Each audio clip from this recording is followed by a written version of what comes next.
गानचतुराय गानप्राणाय गानान्तरात्मने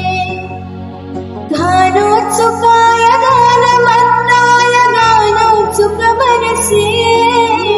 गुरुपूजिताय गुरुदैवताय गुरुकुलस्थायिने गुरुविक्रमाय गुह्यप्रवराय गुरुवे गुरुगुरुवे गुरुदैत्यकलक्षेत्रे गुरुधर्मसदाराध्याय गुरुपुत्रपवित्रोत्रे गुरुमातङ्गदण्डकाय गीतसाराय गीततत्त्वाय गीतगोत्र